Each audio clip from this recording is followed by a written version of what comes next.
وحد الله الصمد ربنا تقبل منا انك انت السميع العليم صلوات پڑھیں محمد وآل محمد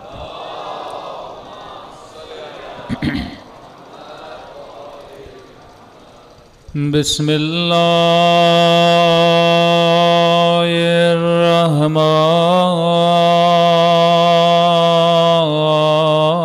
الرحمن الرحيم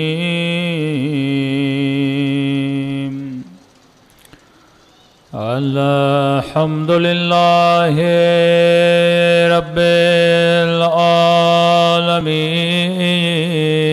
العالمين الحمد لله كما هو أهله الصلاة والسلام على سيد المرسلين وخاتم النبيين أبي القاسم محمد اللهم صل على محمد وعلى آله الطيبين الطاهرين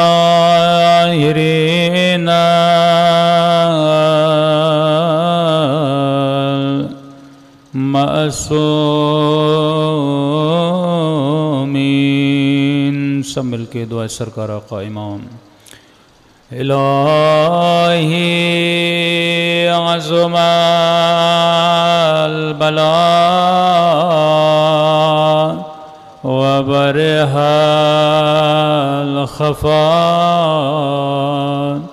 وانكشف الغطاء وانقطع الرجاء وزاقت الأرض ومنعت السماء وأنت المستعان وإليك المشتكى وعليك المؤول في الشدة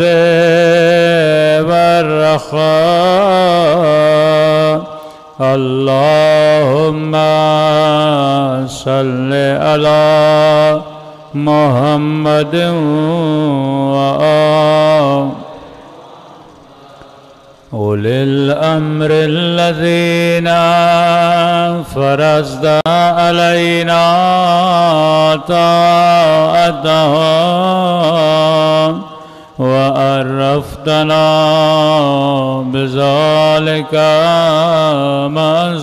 منزلتهم ففرج عنا بحقهم فرجا عاجلا قريبا كلمح البصر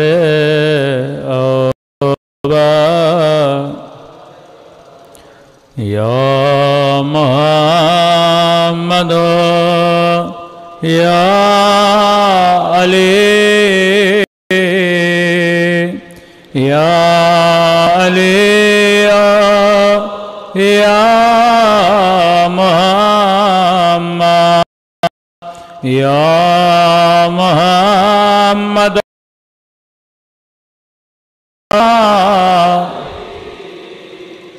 يا علي يا محمد بياني فما كافيا وانصراني فإنك ما ناصرا يا مولانا يا صالح يا زمان الغاث الغاث الغاث أدركني أدركني أدركني الساعة الساعة العجل الأجل يا أرحم الراحمين صلوات پڑھے محمد وآلہ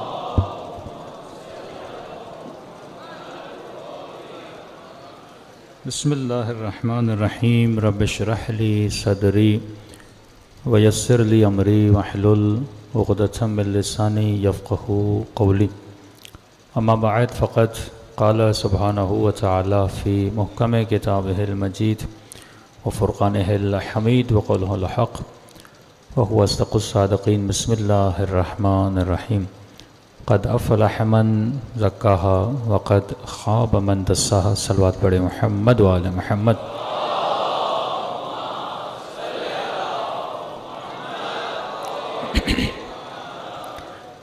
دعا ہے پروردگار عالم ہم سب کی عبادتوں کو اپنی بارگاہ میں قبول فرمائے اور جس مقصد زندگی اور حیات کی وجہ سے ان مجالس میں آتے ہیں ان مقاصد میں بھی ہم سب کو کامیابی نصیب فرماتے دعاؤں کی قبولیت کے لیے ایک بار آواز بلند صلوات پڑھے محمد وآلہ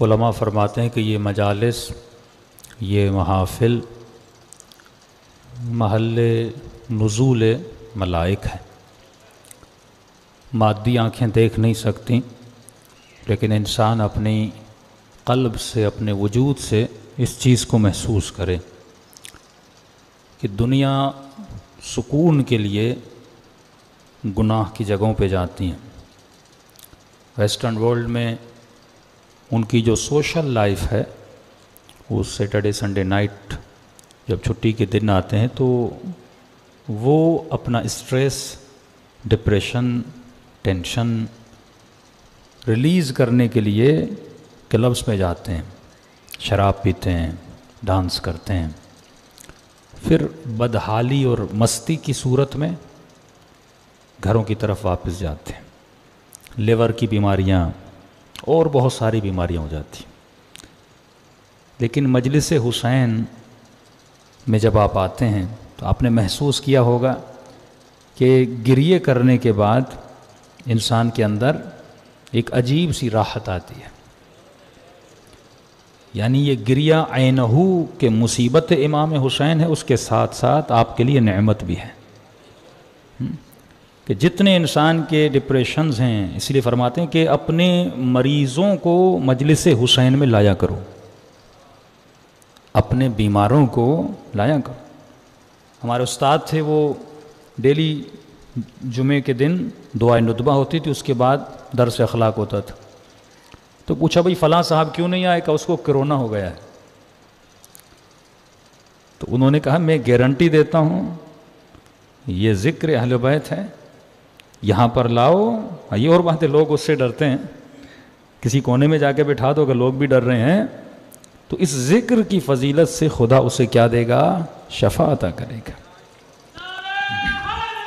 اور اس کی دلیل ہے دلیل یہ ہے کہ جہاں پر بھی ذکر خدا ہوتا ہے وہاں نزول رحمت ہوتا ہے اور بیماری بلا ہے وہاں نزول بلا نہیں ہوتا دعائے کمیل کے دو فائدے ہیں ایک فائدہ یہ بھی ہے کہ جب آپ دعائے کمیل پڑھتے ہیں چلو انسان گناہوں کی توبہ کرتا ہے ایک اس کا جسمانی فائدہ ہے کہ جتنی بھی انسان کے اوپر بلائیں آتی ہیں وہ بلائے فقر ہو وہ بیماری کی بلا ہو مختلف مشکلات انسان کی زندگی میں آتی ہیں معصوم فرماتے ہیں ان سب کا سبب گناہ ہے جس کے اسباب آپ دعائے کمیل میں پڑھتے ہیں اللہم اغفر لی ذنوب التی تنزل البلا اللہم اغفر لی ذنوب التی جس کی وجہ سے نقم بدبختیاں عزتیں پامال ہوتی ہیں تو خدا یہ گناہ بخش دے تو جب وہ گناہ بخش دیے جائیں گے تو بلا آٹومیٹیکلی آپ کے سر سے اٹھ جائے گی نعمت خدا نازل ہو جائے گی۔ اور ذکر حسین سے بڑی نعمت نہیں کہ غالباً آیت اللہ دستغیب فرماتے ہیں کہ ایک مجلس امام حسین سننے کا ثواب 10 مرتبہ قرآن پڑھنے کے برابر ہے۔ ایک مجلس امام حسین سننے کا ثواب، تو قبلہ وہ کیوں؟ معذرتی شہید ثانی کا کلام ہے کہ ایک گھنٹہ مجلس امام حسین کا ثواب 10 مرتبہ قرآن پڑھنے کے ثواب کے برابر ہے۔ کہ کیوں؟ کہ جب آپ قرآن پڑھتے ہیں تو عربی ہوتی ہے، سمجھ میں نہیں آتا، صرف عربی الفاظ دہرا رہے ہوتے ہیں، لیکن جب آپ امام حسین کی مجلس میں آتے ہیں یہاں قرآن بھی ہوتا ہے، قرآن کی تفسیر بھی ہوتی ہے، کلام محمد بھی ہوتا ہے، کلام آل محمد بھی ہوتا ہے، سیدہ کی خوشنودی بھی ہوتی ہے، اخلاق بھی ہوتا ہے، اور علم اہل بیت بھی ہوتا ہے۔ صلوات پڑھے محمد و آل محمد پر۔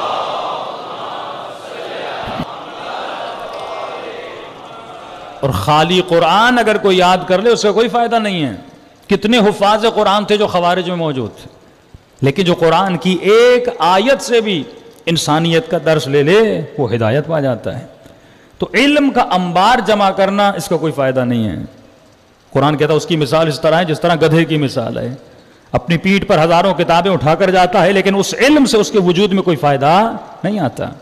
بالکل اسی طرح میں اپنے گھر پہ علم لگا لوں لیکن حضرت عباس کے علم سے کوئی فائدہ نہ لوں، یعنی جس کے گھروں کی چھتوں پر حضرت عباس کا علم ہے اور اس چھت کے نیچے جو علم نشانی ادب ہے، جو علم نشانی وفا ہے، لیکن اسی گھر کی چھت کے نیچے بیٹا باپ کے ساتھ بے ادبی کر رہا ہوں، بیوی شوہر کے ساتھ بے ادبی کر رہی ہو، یا اپنی ماں کے ساتھ بے ادبی کر رہا، اور اوپر گھر پہ حضرت عباس کا علم لگایا ہوا ہے، اس کا مطلب اس نے علم سے کچھ فیض نہیں لیا۔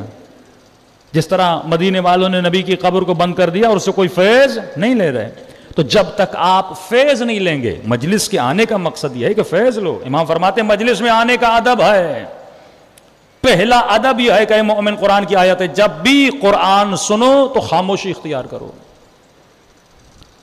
قرآن جب چلے تو خاموشی ہونی چاہیے۔ اسی طرح جب مجلس شروع ہو جائے تو مجلس میں بھی ذکر محمد اور آل محمد ہے، تو ادب مجلس یہ ہے کہ 4 مومن باہر بیٹھ کے آپس میں باتیں نہ کریں، موبائل سوئچ آف ہونا چاہیے، سائلنٹ پہ رکھنا چاہیے۔ کیوں؟ کیونکہ جب مجلس پڑھتے ہمارا عقیدہ ہے یہاں پہ اہل بیت علیہ الصلوۃ والسلام آتے ہیں۔ اب فرماتے ہیں میں نے اس دن بتایا تھا کہ جب بھی کسی بھی محفل میں جاؤ رسول خدا فرماتے ہیں 4 نیتیں کر کے جایا کرو، بتایا تھا۔ پہلی نیت یہ کہ اے خدا میں علم نافع حاصل کرنے آیا ہوں، اس محفل میں اس مجلس میں جاؤ جہاں تجھے وہ علم ملے جس کا نفع ہو۔ لیکن شیطان ایک بہت بڑا پروپیگنڈا، یہ مجلس بلڈنگ ہے، آپ بلڈنگز بناتے ہیں، کردار کی بلڈنگز بناتے ہیں، اخلاق کی بلڈنگز بناتے ہیں، لیکن ایک بہت بڑا پروپیگنڈا ہوا کہ بھائی مجلس کا مطلب یہ ہے کہ سلام ہو، مرثیہ ہو، اور اس کے بعد نوحہ خوانی ہو۔ یہ مجلس امام حسین ہے، اور جن جن لوگوں نے اس روش کو اپنایا آپ دیکھتے ہوں گے پنجاب میں مختلف جگہوں پر، تو ان لوگوں کے اندر کوئی اخلاق نہیں ہے۔ بھائی نے بھائی کو قتل کر دیا، ذاکر سے لڑ پڑا کہ آج میری باری ہے، تم نے میری باری کیوں لے لی، انجمنیں سے لڑ پڑی کہ ہماری باری ہے۔ اور ایک واقعہ تو انٹیریئر سندھ میں ہو گیا، اتنا جھگڑا ہو گیا صرف اس بات پہ کہ میرا زلجھنا پہلے جائے گا، تمہارا زلجھنا بعد میں جائے گا، ہم پرانے ہیں تم نئے ہو۔ کیوں؟ کیونکہ انہوں نے صرف نوحہ خوانی کی، ماتم کیا، لیکن جو مجلس بیسک تھی انسان کے کردار سازی کے لیے، جو ہدف عزاداری امام حسین، یہ مجلس ہے کہ جس میں مومن آئے اور حسینی کردار لے کر جائے۔ مجلس کا مقصد صرف ماتم نہیں ہے، ہاں وہ ماتم عزا کا جز ہے، حسن مجلس امام حسین ہے، لیکن بیسک جو بلڈنگ ہے یہ مجلس ہے جس سے انسان اخلاق سیکھتا ہے۔ اور جب اخلاق حسینی نہیں ہوتا تو یہ سارے واقعات آپ پاکستان میں دیکھتے ہیں۔ اور کسی مومن نے یہاں تک بول دیا مولانا اب تو ویڈیوز بنائی جا رہی ہیں، خواتین اپنے گھروں کی مجلسوں کی ویڈیوز بنا کے یوٹیوب پہ رکھ رہی ہیں، اور آپ کو پتا جب انسان ماتم کرتا ہے تو کس حال میں ہوتا ہے، سر پہ دوپٹہ نہیں ہوتا، گلا چاک ہوتا ہے، اور شیعہ عورتیں ان کی ویڈیوز یوٹیوب پہ رکھی جا رہی ہیں۔ دنیا مذاق اڑا رہی ہوگی کہ یہ درس مجلس امام حسین نے تجھے دیا تھا، کہ جس چادر کی خاطر سیدہ زینب پوری زندگی روتی رہیں، جس دین کی خاطر امام حسین نے گلا کٹوا دیا. یہ مسائل کیوں ایجاد ہوتے ہیں؟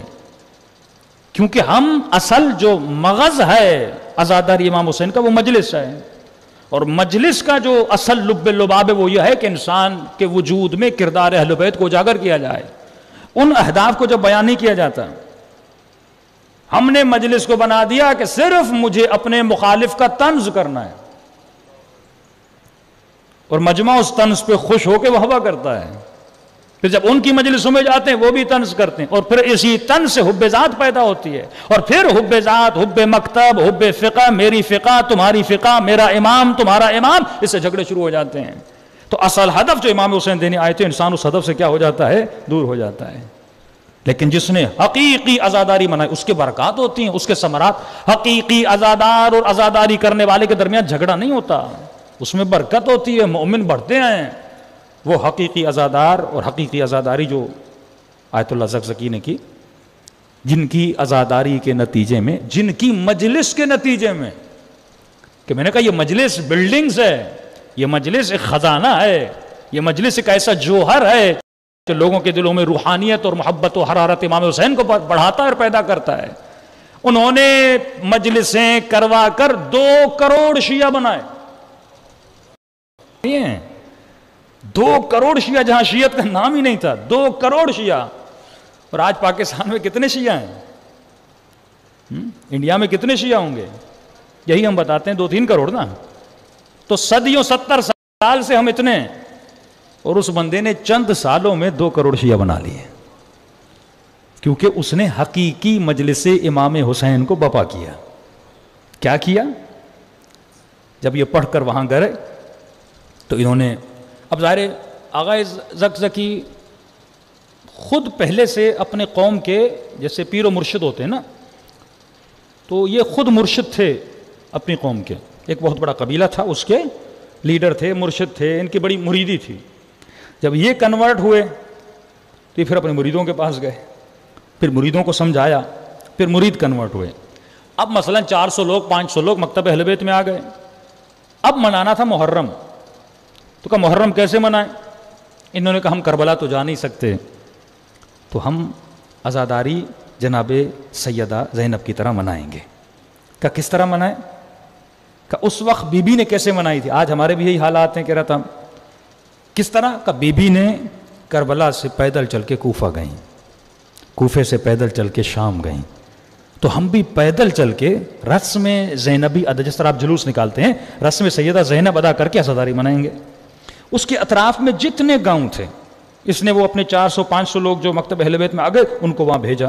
وہاں گئے اور انہوں نے گاؤں میں جا کے اعلان کیا کہ بھائی جسے بھی خون کی ضرورت ہے ہم حسین کے نام پہ خون دینے کے لیے تیار ہیں. اور وہاں خون کی بڑی قدر و قیمت ہے، جو بھی ضرورت مند ہے اسے ہم اپنا بلڈ ڈونیشن دینے کے لیے تیار ہیں. اب ظاہر ہے جس چیز کی جہاں ڈیمانڈ ہوتی ہے، بزنس کا اصول ہے نا، سیل اینڈ ڈیمانڈ. ڈیمانڈ ہوگی تو سیل ہوگی. اگر ڈیمانڈ ہی نہیں اور آپ نے دکان پہ وہ چیز رکھی ہوئی، کوئی خریدے گا ہی نہیں. ہاں، نیا ماڈل چل رہا ہے، آپ نے پرانے ماڈل رکھے ہوئے، کوئی نہیں خریدے گا. تو اسی طرح دیکھا جاتا ہے کہ میرے معاشرے میں کس چیز کی ڈیمانڈ ہے، میں وہ ڈیمانڈ پوری کروں، لوگ کنورٹ ہو جائیں گے. احمد دیدہ جو ذاکر نائک کا استاد تھا، اس نے افریقہ کے کئی گاؤں کو مسلمان بنایا. اس کا کام تھا کرسچن کو مسلم بنانا. امریکہ میں وہاں پر بڑا کام کیا احمد دیدت نے. نیٹ پہ اس کا نام لکھیں گے، اس کے مناظرے کرسچنس کے پادریوں کے ساتھ، خود لنڈن میں، یو ایس میں بڑے بڑے اس نے مناظرے کیے، اور جس سے انسپائر ہوا اور ذاکر نائک بنا.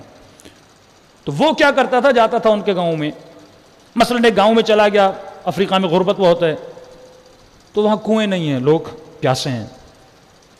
تو یہ کیا کرتا تھا، کنویں کھدواتا تھا اور کہتا تھا اگر میں کنواں کھدواؤں اور اس کے نتیجے میں تمہیں میری کچھ باتیں سننی ہوں گی. وہ گاؤں والے کہتے تھے پانی مل جائے ہمیں. ہاں، کنواں بنا دیتے تھے، سارے گاؤں کو پانی، وہ جو 6-6 کلومیٹر 2-2 کلومیٹر خواتین دور سے پانی لے کر آتی تھی، وہاں کنواں کھود دیتا. کنواں کودنے کے بعد ان سب کو مسلمان بنا دیتا تھا. تو میں نے ایک مومن کی صفت کیا بتائی جو آج آئیں گے. مومن کے اندر رشد ہوتا ہے، ہوشیار ہوتا ہے، اسے پتا ہوتا ہے کس زمانے میں امام حسین کیا پیغام مجھے کس طرح پہنچانا ہے. وہ ہمیشہ اولڈ فیشن نہیں ہوتا.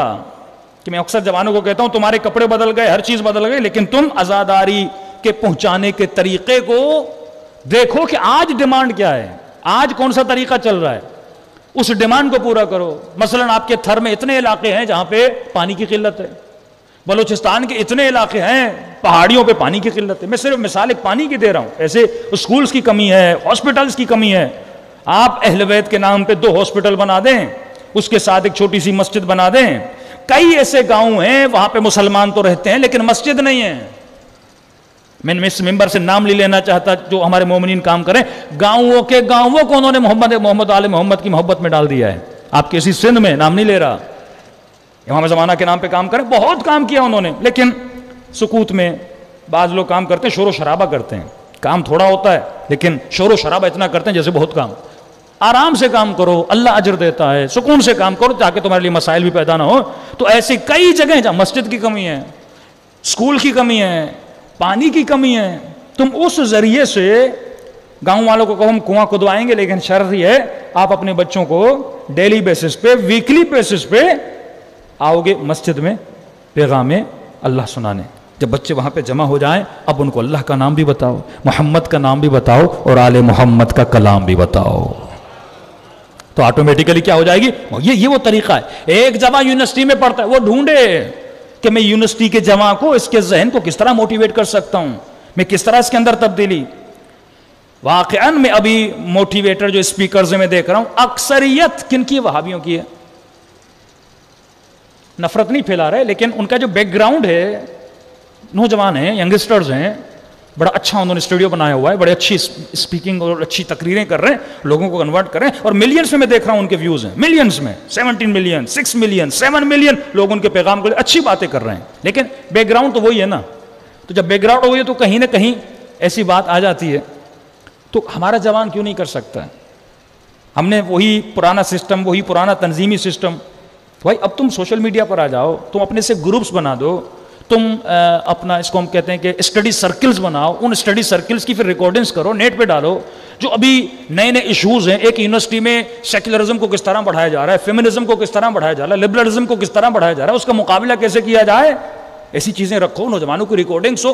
تو کس زمانے میں مجھے کس طرح شیطانی سوچ، وہ کیوں کامیاب ہے؟ کیونکہ وہ ہر زمانے میں اپنے پیغام کو اپڈیٹ کرتا ہوا ہے. لیکن ہم نے کسی چیز کو اپڈیٹ نہیں کیا.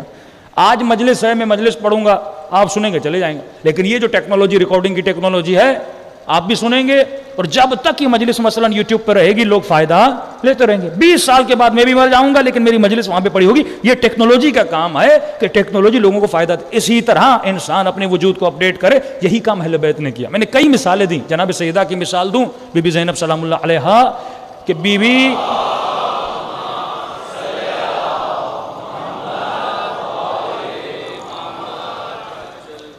بی جب ابن زیاد کے دربار میں جاتی ہیں تو تاریخ بتاتی ہے بی بی کا رویہ ڈیفرنٹ ہے، اور یہی بی بی جب یزید کے دربار میں جاتی ہیں بی بی کا رویہ ڈیفرنٹ ہے. کیوں ڈیفرنٹ ہے؟ بی بی دیکھ رہی تھی کہاں پہ کیا بولنا ہے. زیاد کے مزاج کو بھی جانتی تھیں، یزید کے مزاج کو بھی جانتی تھی. زیاد بہت ظالم تھا. جب اس نے کہا کہ یہ کس کا سر ہے، یہ کس کا سر ہے، ایک مرتبہ امام سجاد پہ نگاہ پڑی، کہا کہ یہ کون ہے؟ کہا یہ علی ابن الحسین ہے. کہا میں نے تو سنا کربلا میں علی مارا گیا. کہا نہیں وہ علی الاکبر تھا، اور کہا وہ علی الاصغر تھا. کہا کہ میں نے خط نہیں لکھا تھا کربلا میں جتنے علی ہیں سب کو مارو. کہا کہ امیر بہت بیمار تھا، نحیف تھا، ہم نے سوچا اتنا بیمار ہے خود ہی مر جائے گا. اس وقت اس نے حکم دیا کہ امام سجاد کو شہید کر دیا جائے.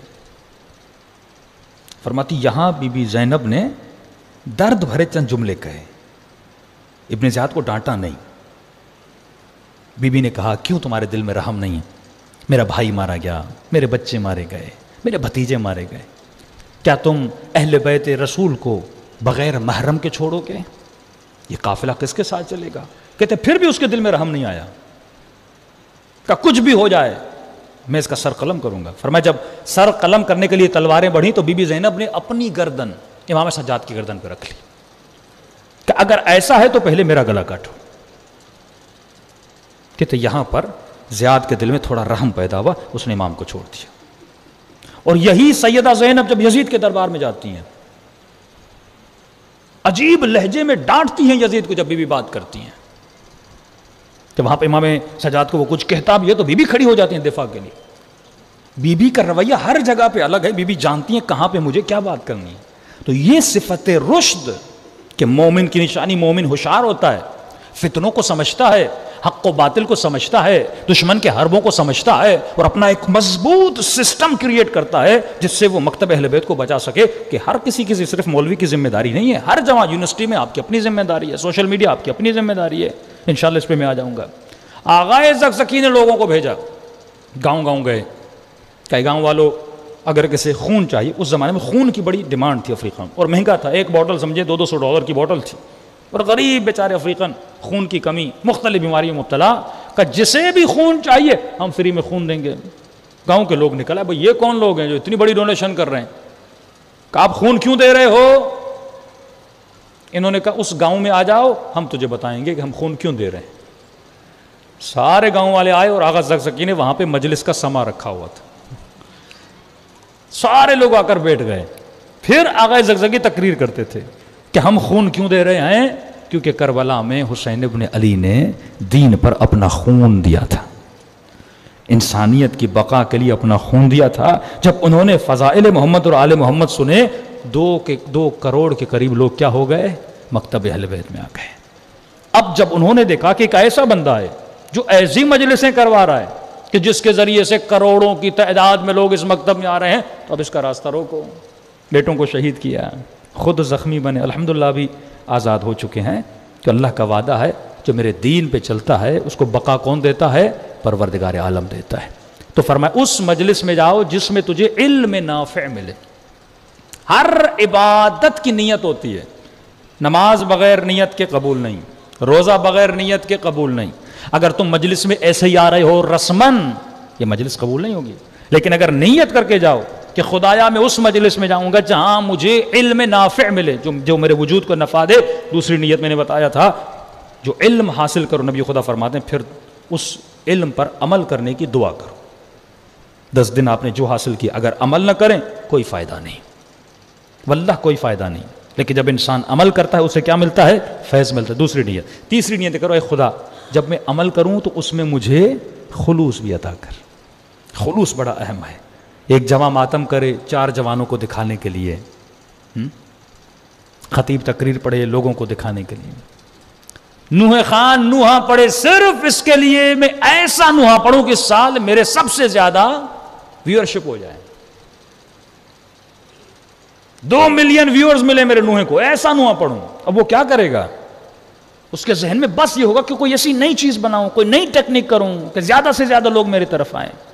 اب نیت بگڑ گئی نا, جب نیت بگڑ جاتی ہے تو خلوص ختم ہو جاتا ہے. اور جب خلوص ختم ہو گیا, چاہے لاکھوں اور ملین تیرے سبسکرائبر ہو جائیں, ثواب تو نہیں ملا نا.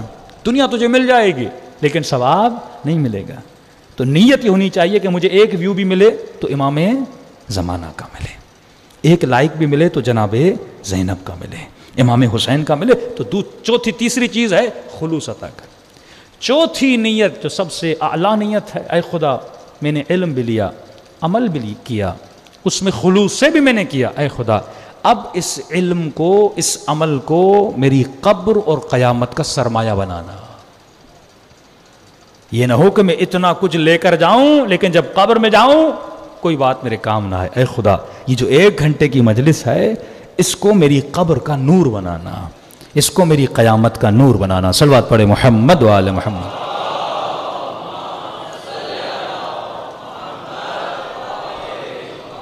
اجل فرجم. تو عزیزان محترم, جب تک انسان اپنے اعمال کو, اپنی نیتوں کو, اپنی رفتار کو صحیح ڈائریکشن نہیں دیتا تب تک نہ اس کی دنیا بنتی ہے نہ آخرت بنتی ہے. تو یہ معرفت النفس ہے کہ انسان سمجھ لے یہ جو میری باڈی ہے, یہ میرا روح ہے, یہ کس طرح ورک کرتا ہے. اب اگر معرفت نفس نہ ہو تو نقصان کیا ہوتا ہے, انسان کی دنیا تباہ, انسان کی دنیا تباہ ہو جاتی. ابھی میں دیکھ رہا تھا افغانستان کے حالات کو دیکھیے، معرفت نہ ہونے کی وجہ سے لوگ اپنی زندگیوں کو گوا دیتے، ہاں، غلط ڈائریکشن، غلط گول جو زندگی میں بنا دے، شیطان ایک غلط چیز کو اس کے لیے کامیابی کا رنگ دے دے، پوری زندگی لگا دیتے ہیں۔ بس ایک بچے کو سنگنگ کا شوق پیدا ہو جائے، شوق ہے نا، بچپن سے جو دیکھا اس کے ذہن میں بیٹھ گیا، پوری زندگی اس میں لگا دیتا ہے۔ اب کب پتا چلے گا کہ میں غلط راستے پہ تھا؟ جب بدن سے روح نکلے گی، پتہ پوری زندگی میں نے تباہ و برباد کر لی۔ تو ہم نے کیا بتائی؟ پہلی شرط اگر آپ کو یاد ہو، حلم کا ہونا ضروری ہے۔ دوسرا کیا تھا؟ علم کا ہونا ضروری ہے۔ تیسرا کیا تھا؟ رشد کا ہونا ضروری ہے۔ پہلے حلم، انسان کے وجود میں صبر ہو، احسان کے ذریعے سے لوگوں کو بدلے، اپنے کردار کے ذریعے سے لوگوں کو بدلے۔ اگر یہ حلم فیملیز میں نہ ہو تو طلاقیں ہو جاتی ہیں، باپ میں نہ ہو بیٹے کے ساتھ جھگڑا ہو جاتا ہے، بیٹے میں نہ ہو والد کے ساتھ لڑائی ہو جاتی ہے۔ اور یہ کب پیدا ہوتا ہے؟ جب علم ہو، اور اگر علم نہ ہو تو انسان کی زندگی تباہ۔ اب دیکھیے سارے لوگ ایئرپورٹ پہ دوڑ رہے ہیں ایک جہاز کے پیچھے۔ غلط سوچ تباہی کی طرف انسان کو لے جاتی ہے۔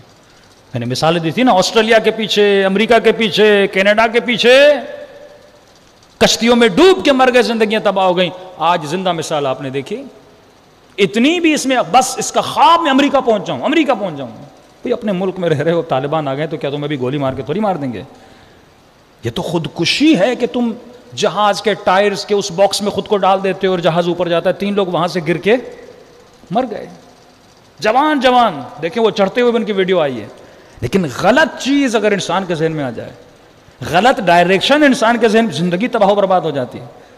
فرماتے زندگی کا تصور، اس کی مثال ایسے ہے، تصور کرو تم ایک گاڑی پہ ہو اور ایک پتلا سا راستہ ہے، ادھر بھی کھائی ہے ادھر بھی کھائی ہے۔ اب تجھے پورا راستہ 1 منٹ کے لیے بھی سونا نہیں ہے۔ اگر تم 30 سیکنڈز 20 سیکنڈ ایون 10 سیکنڈز کے لیے بھی تمہاری توجہ ادھر، گاڑی کہاں گر جائے گی؟ کھائی میں گر جائے گی۔ زندگی بالکل اسی طرح ہے، یہ نفس جگہ جگہ تمہارے ساتھ رہتا ہے اور کبھی بھی تمہیں گمراہی کی طرف لے جاتا ہے۔ تو ایک غلط تصور نے، ایک غلط تمنا نے، ایک غلط آرزو نے ان کی زندگی کو کیا کر دیا؟ تباہ و برباد۔ وہ کیا سمجھ، امریکہ بھائی پہنچتے تو کیا ہوتا؟ اگر امریکہ پہنچ بھی جاتے تو کیا ہونا تھا؟ سارے لوگ، اس میں خواتین شامل ہیں، بوڑھے شامل ہیں، بچے شامل، اپنی بیگز لے کر آئے ہیں، وہ بھی ایک ایسے جہاز میں جو دوسرے ممالک کا جہاز ہے۔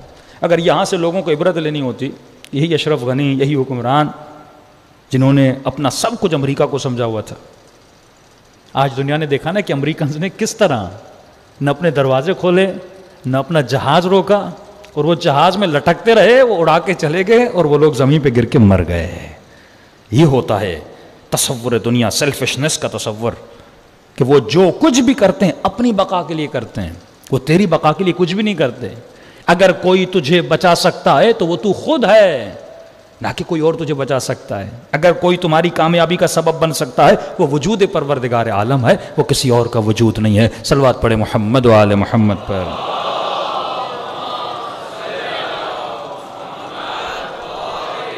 محمد وعجل فرجہم۔ اللہ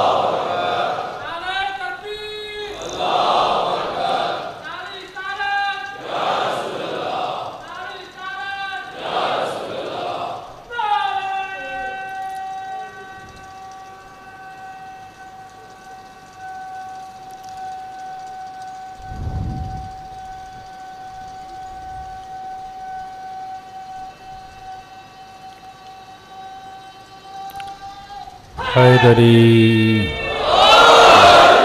تو یہ اسلام ہے جو تجھے در سے صلہ رحمی دیتا ہے۔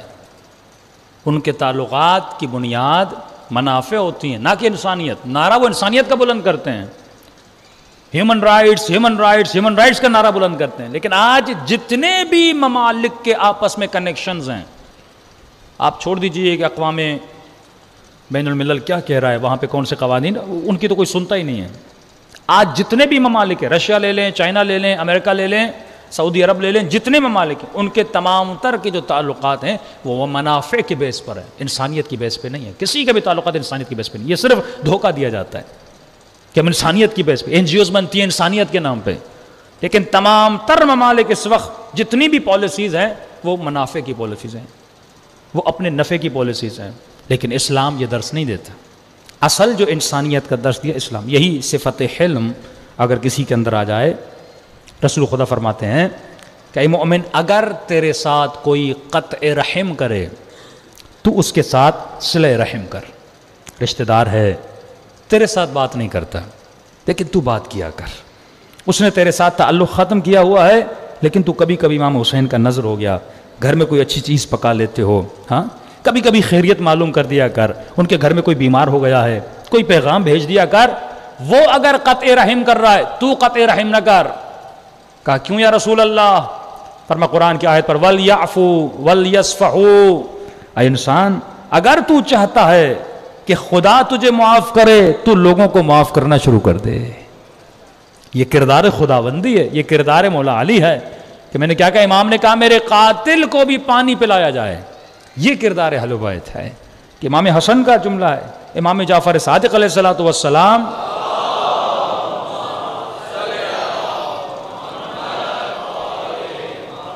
جس نے امام پر قاتلانہ حملہ کرنا چاہا، امام جب دنیا سے جا رہے تھے وصیت لکھوا رہے تھے کہ یہ پیسے اس کو دینا اس کو دینا، امام نے کہا اس کو بھی پیسے دینا۔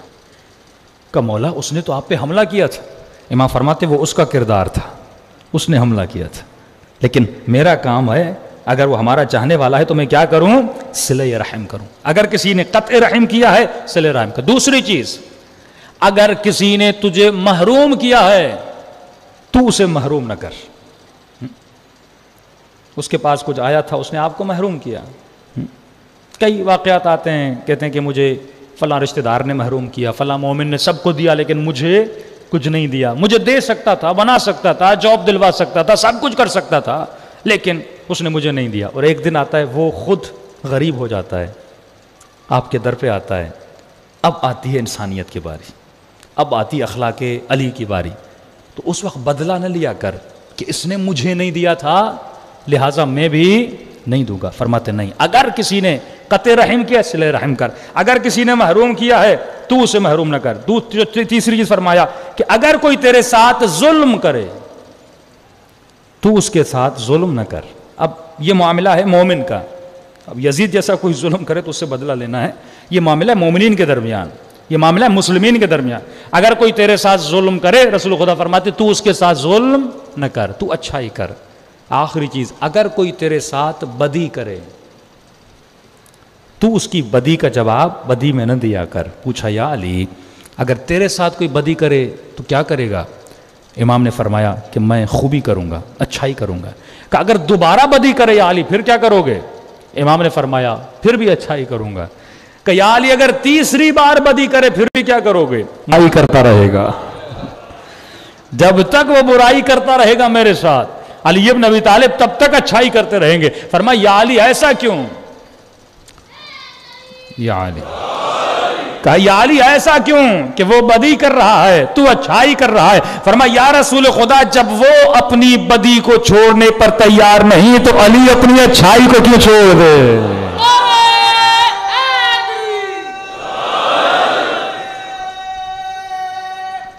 حیدری جب وہ اپنی برائی کو نہیں چھوڑ رہا، شیطان اسے برائی پہ لگا رہا ہے، تو میں علی تو صاحب عصمت و کمال ہوں۔ فارسی میں مثال ہے از کوزے، مطلب کوزے سے وہی نکلتا ہے جو اس کے اندر ہوتا ہے، گلاس سے وہی باہر آئے گا جو اس کے اندر ہے۔ کوزے کے اندر پانی ہے تو پانی باہر نکلے گا، تو آپ کے اندر سے بھی وہی نکلتا ہے جو آپ کے اندر ہے۔ اگر وجود اچھائیوں سے بھرا ہوا ہے تو انسان لوگوں سے کیا کرتا ہے؟ اچھائی کرتا ہے۔ یزید جو تھا وہ وہی تھا جو یزید کے اندر تھا، دشمن علی وہی تھا جو ان کے اندر تھا، اور علی ابن ابی طالب وہی تھے کہ میں مشہور بات بارہا بتا چکا ہوں کہ جب جنگ صفین پڑھیے یہ مسلمانوں کو بتائیے تاکہ ان کو کیریکٹر کا پتہ چلے۔ ہم بس اتنا بتاتے ہیں کہ میدان احد میں وہ بھاگ گئے تھے، علی رک گئے تھے، نعرہ لگ جاتا ہے، خوش ہوتے ہیں وہ بھاگ گئے تھے۔ اگر نہ بھاگنے پہ خوشی تو نہیں ہونی چاہیے نا، غم ہونا چاہیے کہ رسول کو چھوڑ کے بھاگ گئے۔ ہاں تو اس صفت سے میں نے سیکھا کیا؟ اصل فکر کا مقام یہ کہ وہ کیوں بھاگے اور علی کیوں رکے، یہ فکر کا مقام ہے۔ کیونکہ ان کے اندر کوئی عادت تھی، وہ خوف تھا. کس کا خوف؟ اپنی جان کی محبت، کہیں ہم مر نہ جائیں. اور علی کیوں رکے تھے؟ علی کے وجود میں اپنی ذات کی محبت نہیں تھی، مصطفیٰ کی ذات کی محبت تھی. ہاں، ثبات قدم کب آتا ہے؟ میدان چھوڑ کے کون بھاگتا ہے؟ جس کو اپنی جان کا خطرہ ہوتا ہے وہ میدان چھوڑ کے بھاگ جاتا ہے. وہ اشرف غنی بھاگ گیا، وہ ایسی تقریریں کر رہا تھا، میں حیران تھا جب سن رہا تھا. میں ڈیلی بیسس پہ اس کو سنتا تھا کہ ہم جان دے دیں گے، ہم یہ کر دیں گے، وہ کر دیں گے. اور جب باری آئی تو 5-6 بیگ پیسوں کی لے کے بھاگ گیا. تو انسان، مولا کا حدیث سے امام فرماتے ہیں مشکلات میں انسان کا پتہ چلتا ہے. ویسے تو سارے بہادر بنتے ہیں. ہاں، تو کسی مجلس میں، اسی کراچی میں 2090s میں امام خمینی لائبریری سائٹ پہ ہمارے استاد مجلس پڑھ رہے تھے تو کالی بلی گری. اندھیرا تھا، سپاہی صحابہ کا عروج، اور جیسے بلی مومن کے ہاتھ میں، اس نے پیچھے پھینک کے کہا بم. وہ سارے حسین بھاگ کے چلے گئے. ہاں، مولانا کہہ رہے ہیں میں اکیلا ممبر پہ بیٹھا تھا، مومنین کہاں جا رہے ہیں. ہاں، وہی حال ہے جو جنگ احد میں ہوئی تھی. اور اس وقت نجفی کیسے لائبریری والے ہوتے تھے، کہہ رہے وہ ہماری کیمریز ٹوٹ گئیں، اور کہہ رہے مولانا کوئی 1000-1500 چپلیں پڑی ہوئی تھیں. اور یہی حال میدان احد میں تھا. یہ تاریخ پڑھی آپ، جب یہ بھاگے تھے تو چپلیں چھوڑ کے بھاگ گئے تھے. اور اینڈ تک بلانے والے بلاتے رہے بھائی یہ جس کا چپل ہے شوز لے جائے. تو شرم کے مارے کوئی، کہہ رہے وہ ساری چپلیں ہم نے خیرات میں دے دی، کوئی مومن اٹھانے بھی نہیں آیا کہ میری چپل ہے. پھر مولانا نے کہا بھائی گھر جا کے 2 رکعت نماز استغفار پڑھو. کہ اتنے ڈرپوک کہ بم کا نام سن کے سارے بھاگ گئے. تو اس قوم کے پھر لیڈر کا کیا ہوگا کہ قوم ہی چھوڑ کے بھاگ جائے اور مولوی ممبر پہ بیٹھا رہے اور مجمع سارا بھاگ جائے. یہ کیوں ہوتا ہے؟ کیونکہ انسان کے یہ سیکھے کہ اگر میرے اندر ڈر ہے، خوف ہے، تو میں کبھی بھی ثبات قدم پیدا نہیں کر سکتا. جہاد مذاق تو نہیں ہے نا، جان دینا. بات کرنا بڑا آسان ہے، لیکن 5 منٹ کے لیے سوچیے جہاد میں ہوتا کیا ہے. گولیاں لگتی ہیں، جسم چھلنی ہوتا ہے، بچوں سے دور ہونا پڑتا ہے. جب آدمی جا رہا ہوتا ہے تو یہ سوچ رہا ہوتا ہے مر گیا تو میرے بچوں کا کیا ہوگا. یہ سارے خیالات ذہن. مذاق نہیں ہے جنگ لڑنا، بہت مشکل کام ہے، لیکن یہ جذبہ ہو. انسان تاریخ سے عبرت لے، صرف واہ نہ کرے، چٹکلا نہ مارے. ہاں بھائی وہ بھاگے تھے، مولا روکے تھے. مولا کیوں روکے؟ کون سی ایسی صفت تھی امیر المومنین کی جس نے مولا کو روکا؟ اور ان کی کون سی ایسی عادت تھی؟ صرف مولا بھی تو نہیں رکے تھے نا، اور بھی صحابی تھے جو مولا کے ساتھ 6-7 لوگ تھے جو رسول خدا کا دفاع کر رہے تھے، وہ بھی رکے تھے. جس کا مطلب ان سب میں وہ صفت تھی، اور وہ بھاگے تھے تو مطلب ان کے اندر وہ صفت نہیں تھی. تو یہی صفات ہیں جو اہل بیت آپ کے وجود میں کیا کرنا چاہتے ہیں؟ پیدا کروانا چاہتے ہیں. صلوات پڑھیں محمد و آل محمد پر.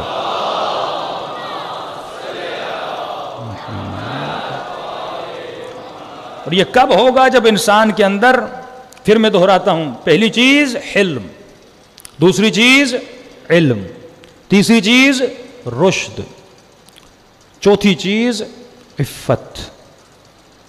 عفت اگر نہیں ہے تو انسان کبھی بھی اپنے دین کی حفاظت نہیں کر سکتا. یہ عفت ہے کہ جو انسان کو سکھاتی ہے کہ تجھے حجاب کرنا ہے. یہ عفت ہے جو آنکھوں میں حیا پیدا کرتی ہے، جو زبان میں حیا پیدا کرتی ہے، جو وجود بشر میں ادب پیدا کرتی ہے. عفت ہے، والد کا ادب، ماں کا ادب. عفت ہوگی تو یہ تمام تر چیزیں ہوں گی. آج بے عفتی معاشرے میں بڑھ چکی ہے. 5ویں چیز ہے حیا. اگر حیا انسان کے اندر نہ ہو، حیا بہت بڑی صفت ہے. حیا آپ کے اندر ادب کو پیدا کرتا ہے. آغائے جواد عملی کے جو استاد تھے وہ بھی آیت اللہ العظمہ قاضی کے شاگرد تھے. وہ بیان کرتے ہیں آغا قاضی کا ایک عمل تھا کہ یہ ڈیلی بیسس پہ وادی سلام جاتے تھے اور 1.5-2 گھنٹہ وہاں پہ بیٹھ جاتے تھے. کہتے میں نے دیکھا نماز بھی نہیں پڑھ رہے، کوئی خاص کام بھی نہیں، بس بیٹھ کے کچھ دیکھ رہے ہوتے تھے اور سوچ رہے ہوتے تھے. میں نے کہا قبلہ سے ایک دن پوچھوں گا کہ آپ اتنا کیوں بیٹھتے ہیں. رات کو گھر گیا اور میں نے کہا کہ پرسوں میں ایران کے لیے نکل جاؤں گا اور کل جا کے اپنے استاد کی ملاقات بھی کر لوں گا، خدا حافظ بھی کر لوں گا. کہتے رات کو جب سونے کی باری آئی تو میرے سامنے الماڑی پڑی تھی، الماڑی کے اوپر قرآن پڑا تھا. تو میرے ذہن میں خیال آیا کہ رات کو سو رہے ہو، قرآن ہے، بے احترامی نہ ہو، قرآن کی طرف پاؤں کر کے سو رہے ہو. پھر ذہن نے یہ کہا کہ بھائی قرآن تو الماڑی کے اوپر ہے، اس میں کون سی بے احترامی؟ سامنے تو نہیں ہے. کہتا میں سو گیا. صبح اٹھا, مسجد سہلا میں آیت اللہ قاضی درس اخلاق دے رہے تھے اور میں آغا سے جا کے ملا. تو جیسے درس ختم ہوا, آغا صاحب نے پہلی بات یہ کی کہ میرے لال کل تہران نہیں جانا, تمہارے فائدے میں نہیں ہے. ایک تو یہاں پریشان ہوا کہ آغا کو پتا کیسے چلا کہ میں تہران جانے والا ہوں, یہ طاقت ان کو کہاں سے ملی؟ دوسرا انہوں نے کہا کہ جس انسان کے وجود میں حیا ہوتا ہے وہ قرآن کی طرف پاؤں کر کے نہیں سوتا. اگر حیا نہیں ہے تو ادب نہیں ہے. ادب اور حیا یہ دو چیزیں ہیں جو انسان کے وجود میں معرفت اہل بیت کو بڑھاتی ہیں. بے ادب محروم از لطف رب. کئی ایسے لوگ ہیں عالم بن جاتے ہیں, علم تو بہت ہوتا ہے پر ادب اہل بیت نہیں ہوتا. اور کئی ایسے ان پڑھ ہم نے دیکھے ہیں, پڑھے لکھے نہیں ہوتے لیکن ادب بہت ہوتا ہے. تو ان عالموں کو امام حسین کی زیارت نہیں ہوتی. لیکن جب زائر امام کی زیارت کے لیے امام فرماتے ہیں اس بندے کو جا کر میرا سلام دینا جو میرے زائروں کی جوتیاں بناتا ہے. یہ کس وجہ سے؟ ادب کی وجہ سے. اگر ادب ہے, بے ادب محروم ہے. کہا قرآن اوپر بھی ہو, پاؤں کر کے قرآن کی طرف نہ سویا کر. میں نے پریشانی کے عالم پوچھا قبلہ, ایک تو معافی چاہتا ہوں میں نے قرآن کی طرف پاؤں کیے, میں نے سمجھا اوپر ہے, لیکن مجھے یہ بتائیے کہ اتنا علم, یہ اخبار, غیب کی اخبار آپ کو کیسے پتا چلیں؟ کہ یہ سب کچھ مجھے وادی السلام سے ملا ہے. تیسرے سوال کا بھی جواب دیا کہ میں وادی السلام کیوں جاتا ہوں.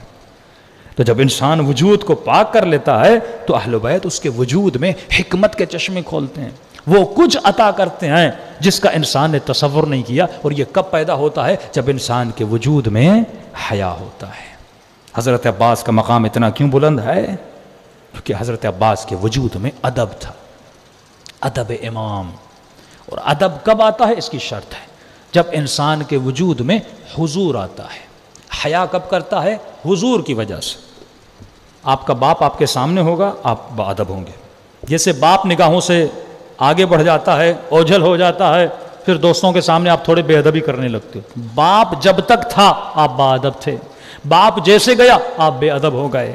اب امام فرماتے ہیں جو خود کو ہمیشہ حضور خدا میں سمجھے وہ کبھی بھی اللہ کے حضور میں بے ادبی نہیں کرتا. یہ گناہ کیوں کرتا ہے؟ یہ اللہ کی نافرمانی کیوں کرتا ہے؟ کیونکہ یہ سمجھتا ہے کہ میرا رب مجھے نہیں دیکھ رہا, میرا امام زمانہ مجھے نہیں دیکھ رہا. یہ خاتون بد حجابی کب کرتی ہے؟ یہ غیر موجودگی میں غلط کام کب کرتی ہے؟ جب یہ سمجھتی ہے, جب یہ سمجھتا ہے کہ میرا خدا مجھے نہیں دیکھ رہا. فرمایا اگر ہم عصمت کے درجے پر ہیں تو اس کی دلیل یہ ہے کہ ہم نے خود کو پروردگار عالم کے حضور میں سمجھا. صلوات پڑھے محمد و آل محمد.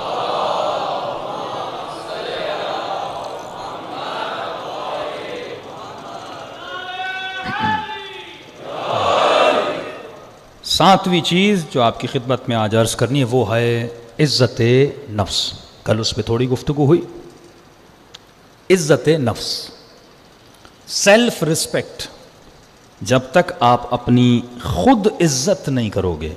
کل میں نے فقہی مسئلہ بتایا تھا کہ اگر کسی مومن کو وضو کرنا ہو تو ایک ایسا بندہ جس کے پاس پانی ہے لیکن اگر میں پانی لوں گا وہ بار بار مجھے احسان جتلائے گا. قرضہ بھی ایسے سے نہ لیا کرو جو بار بار جتلائے. کسی کی احسان کے نیچے نہ جایا کرو جو 10 لوگوں کے سامنے کہے میں نے تجھ پہ یہ احسان کیا تھا, تمہاری بیٹی پہ یہ احسان کیا تھا.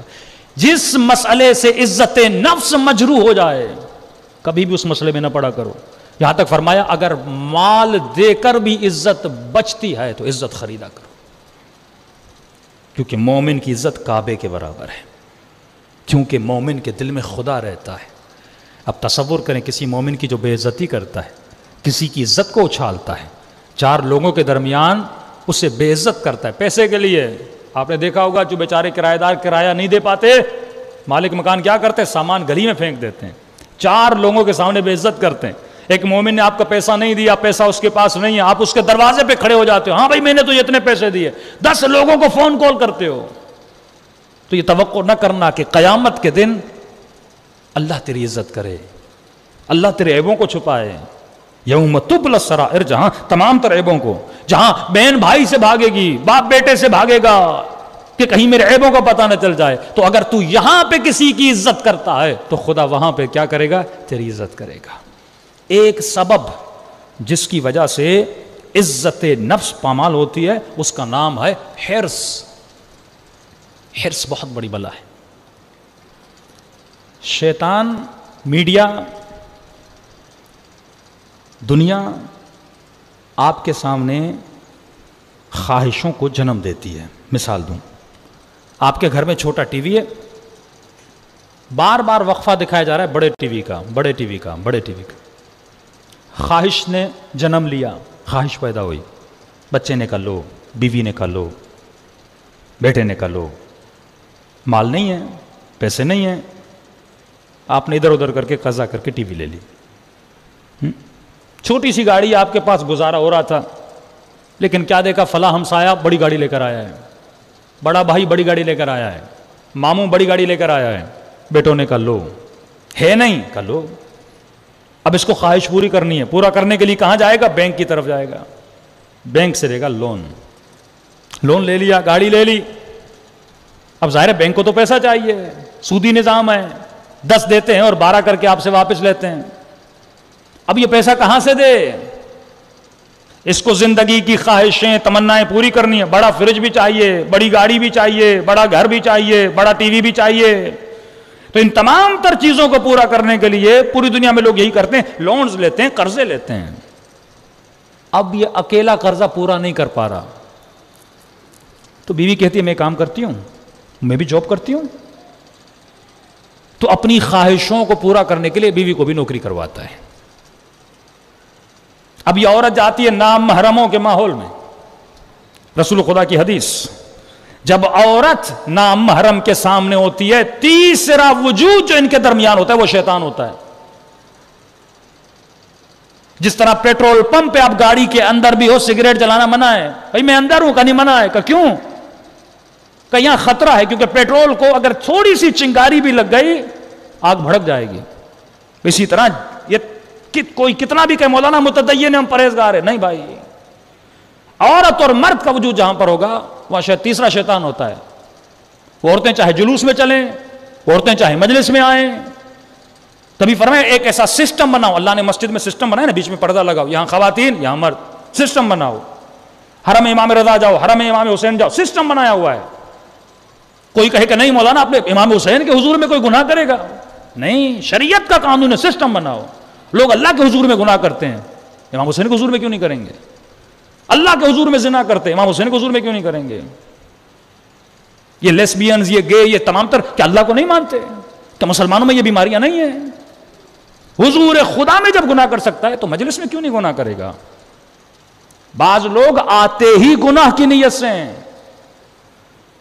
یہ جوان خود کو سوار کے جاتا ہے جلوسوں میں، مختلف جگہوں پہ، کیونکہ اس کے اوپر نفس و شیطان سوار ہے. تو یہ اب اپنی خواہشوں کو پورا کرنے کے لیے بیوی کو کام کرواتا ہے. کیونکہ مولانا ضرورتیں بہت ہیں، مولانا گھر میں تمام چیزیں پوری نہیں ہو رہی، بچوں کی ایجوکیشن بڑی مہنگی ہے. اب اس کے اثرات، اللہ نے عورت کی ڈیوٹی رکھی ہے، مرد کی ڈیوٹی رکھی ہے. اللہ نے عورت کو عزت دی ہے اور اسے کام کرنے سے منع کیا ہے. فرمایا عورت کا کام ہے گھر میں سکون سے رہے، اس کی ڈیوٹی ہے اپنے بچوں کی تربیت کرے، اس کی ڈیوٹی ہے اپنے شوہر کا خیال رکھے. اور یہ مرد کی ڈیوٹی ہے یہ صبح سے شام تک کمائے، محنت کرے. واجب کیا اس پر نفقہ، واجب، شرعاً واجب، اگر نہیں دیتا تو گنہگار ہے. بیوی کو خرچہ نہیں دیتا، بچوں کو خرچہ نہیں دیتا، اس پر واجب ہے کہ اپنے بیوی بچوں کو خرچہ دے. اس سے پہلے کہ دوستوں کو چائے پلائے، دوستوں کے ساتھ گھومنے جائے، اپنے ٹرپس منائے، اس سے پہلے واجب ہے کہ پہلے اپنے بیوی بچوں کی ضرورتوں کو پورا کرے. اب کچھ بچتا ہے تو جا کر اپنی ضرورتوں کو پورا کر. لیکن یہ عورت کمانے جاتی ہے، ہوتا کیا ہے سائیکولوجیکلی بتا رہا ہوں، صبح سے شام تک مختلف نامحرموں سے باتیں، دفتر کا کام. اب تھکی ہوئی ٹوٹی ہوئی گھر آتی ہے، صبح فریش ہو کے باہر جاتی ہے، کسٹمر سے باتیں کرتی ہے، کسی آفس میں کسی کام میں، تھکی ہوئی بیچاری صبح محنت کر کے جاتی ہے. وہاں پہ تو فریش ہونا ہے نا. ایک عورت جو ایئر ہوسٹس بنتی ہے جہاز میں، ان پر لازم ہے کہ ان کے چہرے پر اسمائل ہو. باپ بھی مر جائے نا ان کا، لیکن اگر ڈیوٹی پہ جائے گی اس کو اسمائل کرنی ہے.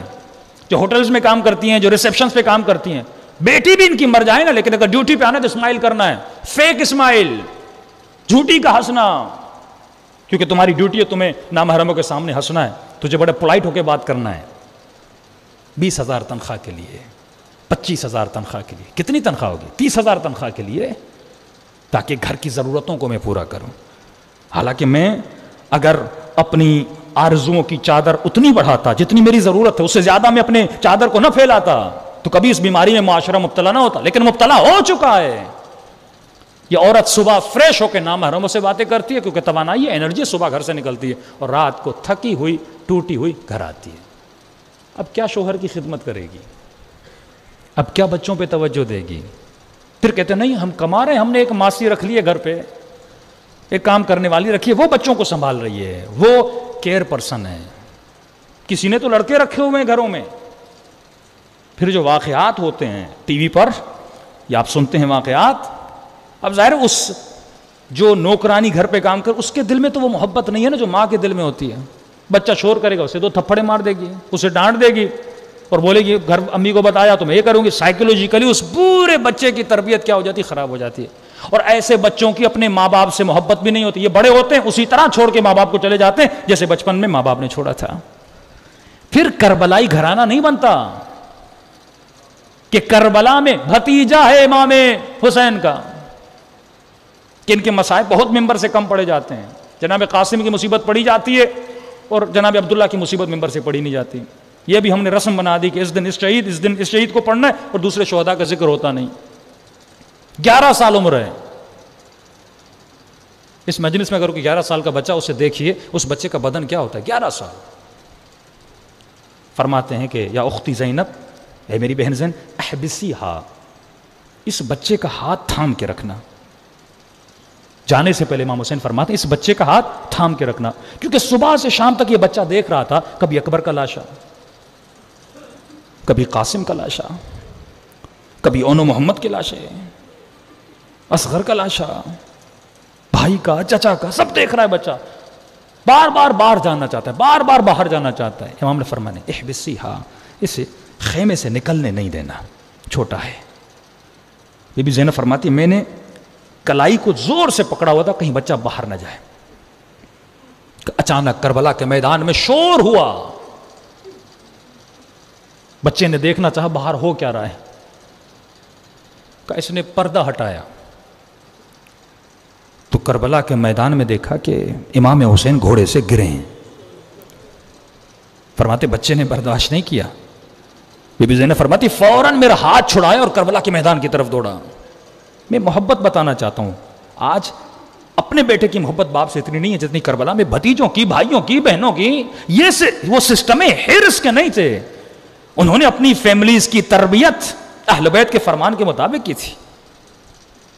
آج عفتوں کو پامال کیا جا رہا ہے، عزتوں کو پامال کیا جا رہا ہے، صرف اس لیے مولانا اچھا گھر بن جائے، مال بن جائے، دولت بن جائے. اگر یہ چیزیں نہیں ہیں تو صاحب عقل نہیں ہے. عزت نفس، سیلف ریسپیکٹ اگر تمہارے وجود میں نہیں ہے. بی بی زینب فرماتی اس بچے نے ہاتھ چھڑایا اور میدان کی طرف دوڑا، اور جیسے وسط میدان میں پہنچا غبار اڑ رہی تھی، اور جیسے غبار بیٹھی اس نے کیا دیکھا ہے کہ ایک ملعون امام حسین کے سینے پر سوار ہے. غالباً وہ سنان تھا. کہتے ہیں بچہ چیخا یا ابن الزانیہ اتقتل عمی، اے زنا زادے تو میرے چچا کو قتل کرنا چاہتا ہے. کہتے ہیں جیسے یہ جملہ کہا اس ملعون کو غصہ آیا اور یہ کہہ کر دوڑا اس کی طرف. 11 سال کا بچہ جیسے دوڑا اس ملعون نے بچے کو بازوؤں سے پکڑا اور تلوار مار کے بازو قلم کر دیے. فرماتے کربلا کا واحد شہید ہے جو حسین کے سینے پہ شہید ہوا تھا. میرے امام فرماتے ہیں کہ مجھے نہیں معلوم میرے بابا پہ کیا گزر رہی تھی کہ بچہ سینے پہ تھا، بار بار بابا بچانا چاہتے تھے لیکن کیسے بچائیں. فرمائیے سینے پہ تھا اور بابا کے سینے پہ گھوڑے دوڑ رہے تھے.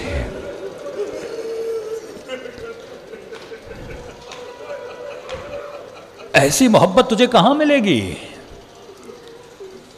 سب کچھ کس کے لیے؟ تاکہ تیری عزت نفس حسین بچا سکے ذلت کی موت سے. ہاں ایسی زندگی جب بناؤ گے کبھی ذلتوں میں رہنا پسند نہ کرو. خدا قیامت کے دن پوچھے گا اے مومن اپنی بیوی کو عزت دی تھی؟ عزت مال کا نام نہیں ہے، عزت عفت کا نام ہے، عزت حیا کا نام ہے. کہ کل میں نے مثال دی تھی جب ایک عورت معاشرے میں جاتی ہے اس کے ساتھ کیا ہوتا ہے.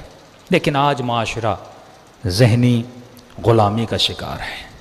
یہ مجلسیں روح کو بیدار کرنے کے لیے، افغانستان کے حالات آپ کے سامنے ہیں. آج تمام تر مغربی میڈیا کا یہ شور شرابہ ہے کہ طالبان کے آنے کے بعد وہ خواتین کو حجاب کروائیں گے. اتنی دشمنی حجاب سے کیوں؟ اتنی دشمنی شریعت کے احکام سے کیوں؟ 2 منٹ کے لیے انسان سوچے. ہم جتنے بھی قوانین بناتے ہیں وہ تجربے کی بنیاد پہ بنتے ہیں، ایکسپیرینس ہوتا ہے، پھر کہتے ہیں یہ قانون صحیح نہیں، قانون کو بدلو. لیکن شریعت خدا کے جتنے قوانین وہ انسان کی نیچر کے مطابق ہے. خدا کے قانون میں رد و بدل نہیں، شریعت خدا میں رد و بدل نہیں. یہ جو اصطلاحیں استعمال ہوتی ہے فرسودہ قوانین، فرسودہ شریعت، بدوی نظام جو ابتدائے عرب میں ہوتا تھا، اب تو دنیا ماڈرن ہو چکی ہے. تو دنیا کے بڑے بڑے ماڈرن لوگوں کو دیکھیں گے خودکشیاں کر رہے ہیں، ڈپریشن کا شکار ہیں. لیکن اہل بیت کے چاہنے والے امام حسین کی مجلس میں آتے ہیں، خدا ایک عجیب سکون آپ کو عطا کرتا ہے. یہ سب سے بڑی نعمت ذکر امام حسین ہے جس کو سنبھال کے رکھیے اور ایک فارمولہ آپ کی زندگی میں اپنائیے. اپنے وقت کو 3 حصوں میں تقسیم کریے. 24 گھنٹے ہیں نا، 8 گھنٹے دنیا کے لیے. اس کا راز یہ ہے کہ قرآن میں جتنی مرتبہ لفظ دنیا آیا ہے اتنی ہی مرتبہ لفظ آخرت آیا ہے. یہ قرآن کی فصاحت و بلاغت، اعجاز قرآن. جتنی مرتبہ لفظ دنیا اتنی مرتبہ لفظ آخرت. مطلب تم جتنا ٹائم دنیا کو دے رہے ہو اتنا ٹائم اپنی آخرت کو دو. ہم سے 17 منٹ کی نماز پڑھی نہیں جاتی. آیت اللہ مظاہری فرماتے ہیں اپنے وقت کو 3 حصوں میں تقسیم کرو. 8 گھنٹے دنیا کے لیے، معاش کے لیے، امرار معاش کے لیے، مال کے پیچھے کماؤ، رزق حلال روزی کے پیچھے جاؤ تاکہ گھر بنے، زندگی بنے، عزت کی زندگی گزارو. کہ چھٹے امام کے پاس شخص نے آیا کہ مولا فلاں بندہ دنیا دار بن گیا. امام نے کہا کیا کر رہا ہے؟ کہ مولا بزنس، تجارت کر رہا ہے. امام نے فرمایا اگر عزت نفس کو بچانے کے لیے بزنس کر رہا ہے تو یہ عین عبادت ہے. مال بھی عزت نفس، نیت یہ ہو کہ میں عزت نفس کسی کے سامنے ہاتھ نہ پھیلاؤں، کسی کا نوکر نہ بنوں، قرضی نہ بنوں، محنت کر کے کماؤں تاکہ اپنے پاؤں پہ کھڑا ہو جاؤں. اور جتنی محنت کرے یہ عبادت ہے. 8 گھنٹے اپنی دنیا کے لیے، 8 گھنٹے عبادت کے لیے. اب اس عبادت میں نماز بھی ہے، اس عبادت میں مطالعہ بھی، اس عبادت میں علم کا حصول بھی ہے. 8 گھنٹے عبادت کے لیے اور 8 گھنٹے اپنے جسم کے رفاہ کے لیے، جسم کے آرام کے لیے. وہ سونا ہے، وہ لذت نکاح ہے، وہ بچوں کے ساتھ بیٹھنا ہے، وہ سیر و تفریح. اگر اس طرح انسان اپنا ٹائم ٹیبل بنائے تو اس کی دنیا میں بھی سکون ہوگا، اس کی آخرت میں بھی سکون ہوگا. نہ جسم بیمار ہوگا نہ روح بیمار ہوگی. صلوات پڑھے محمد و آل محمد.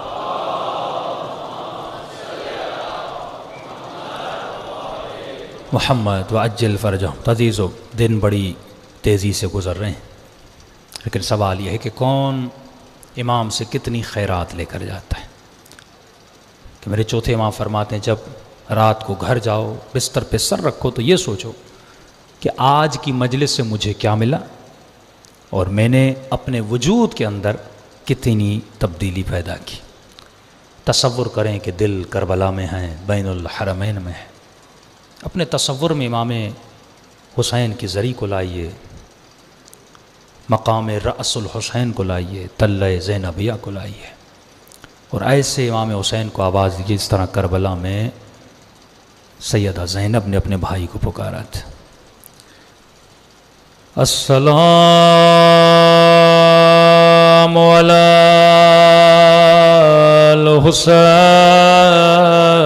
الحسین وعلی علی ابن الحسین وعلی اولاد وعلی اصحاب الحسین. سب مل کے السلام علی الحسین وعلی ابن وعلى أولاد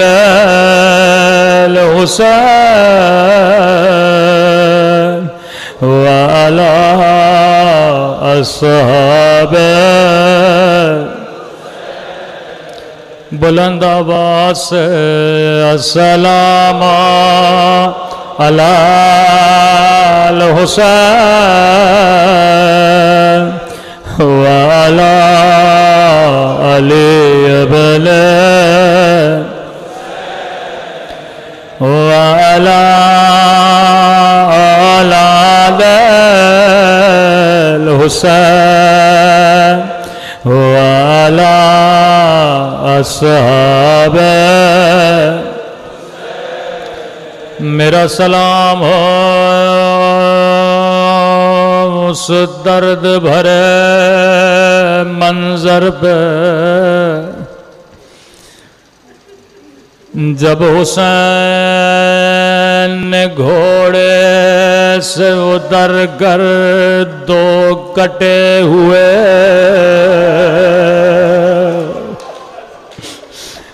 بازو اٹھائے تھے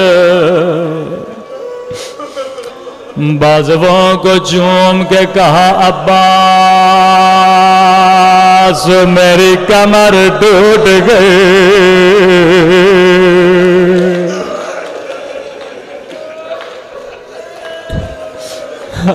عباس میری کمر ٹوٹ گئی آج خدا کو ان دو کٹے ہوئے بازووں کا واسطہ دے خدا کوئی ہاتھ خالی نہیں لوٹائے گا حضرت عباس امام حسین کی خدمت میں آئے فرمایا مولا حسین اب مجھ سے سکینہ کی پیاس دیکھی نہیں جاتی اب مجھ سے بچوں کا رونا دیکھا نہیں جاتا امام نے فرمایا عباس تو میرے لشکر کا سپہ سالار غازی نے سر کو جھکایا کہ مولا کوئی لشکر نہ رہا تو سپہ سالار کیسا فرمایا عباس میں حسین تجھے روکتا نہیں زینب کو تجھ پہ بڑا ناز ہے سب سے پہلے جا کے زینب سے اجازت مانگو بی بی زینب کے خیمے پہ در پہ آئے آقا زادی اجازت کہ عباس اندر آ بی بی زینب کے سامنے بیٹھ فرمایا عباس میں سمجھ گئی کیوں آئے ہو میں تجھے روک دی نہیں لیکن عباس جانے سے پہلے زینب کی کچھ باتیں سنتا جا جی میری آقا زادی فرمایا عباس شہر کوفہ تھا بابا علی کی حکومت تھی آپ کے ذہن کوفے چلے گئے عباس شہر کوفہ تھا بابا علی کی حکومت تھی میرا قافلہ شہر میں آنا چاہتا تھا بابا نے کہا حسن رات ہونے دے بازاروں کو بند ہونے دے عباس رات ہو گئی بابا علی خود میرے استقبال کے لیے آئے بابا نے میرے اونٹ کی مہار کو تھاما جیسے میری سواری چلنے لگی بابا نے سواری کو روکا فرمایا زینب بیٹا ذرا اماری کا پردہ ہٹانا عباس میں نے پردہ ہٹایا بابا نے کہا زینب غور سے دیکھو یہ کوفے کا بازار ہے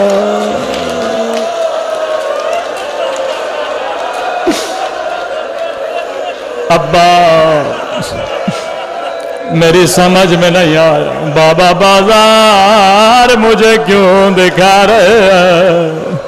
سواری اور آگے بڑھی، بابا نے پھر سواری کو روکا، کہا زینب ذرا اماری کا پردہ ہٹانا۔ میں نے پردہ ہٹایا، کہا زینب اب یہ کوفے کا چوک ہے۔ عباس میری سمجھ میں کچھ بھی نہیں آیا۔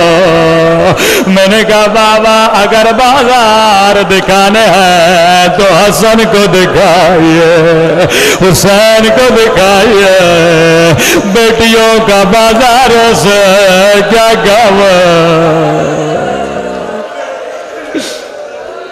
عباس بابا نے میری سواری کو بٹھایا، ہماری سے پردے کو ہٹایا، بابا زارو قطار رو رہے تھے، کبھی میری کلائیوں کو چومتے تھے، کبھی میرے سر کا بوسہ لیتے تھے، رو کر کا زینب یہی بازار ہوگا، او تیرے سر پہ چادر نہیں ہوگی، تیرے ہاتھوں میں رسیاں۔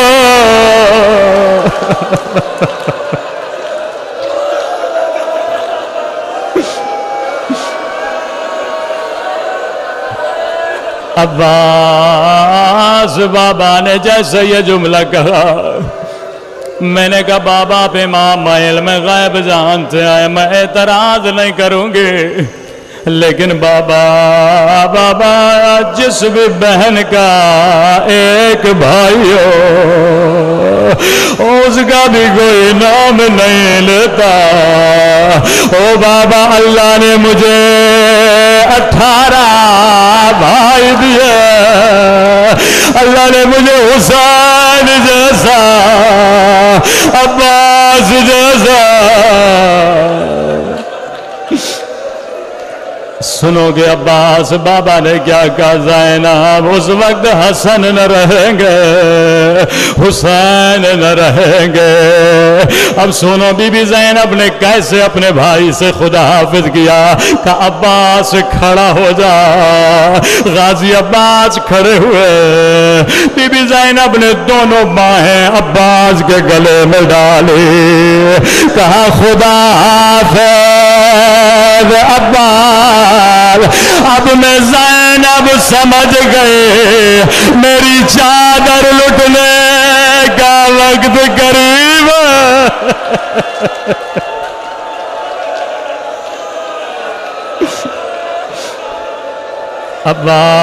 عباس میرے ہاتھوں میں رسیاں بندھنے کا وقت قریب ہے۔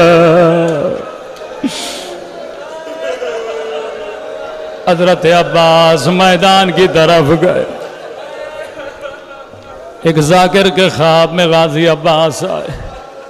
آج حضرت عباس کے مصائب حضرت عباس کی زبان سے سنو۔ فرمایا ذاکر تو میرے شیعوں کو میرے اصلی مصائب کیوں نہیں سناتا؟ کہتا ہے مولا میں نے یہ پڑھا آپ کے بازو کٹے، آپ کی آنکھ میں تیر لگا، آپ کے سر پہ گرز لگا، کہ یہ سب میرے مصائب ہیں لیکن میری اصل مصیبت نہیں ہے۔ کہ غازی عباس آپ کی اصل مصیبت کیا ہے؟ غازی عباس نے فرمایا ذاکر میرے عزاداروں کو بتانا، کربلا میں جو بھی شہید جب بھی گھوڑے سے گرا اس کے بعد سلامت ہے، کوئی شہید میری طرح زمین پہ نہیں آیا۔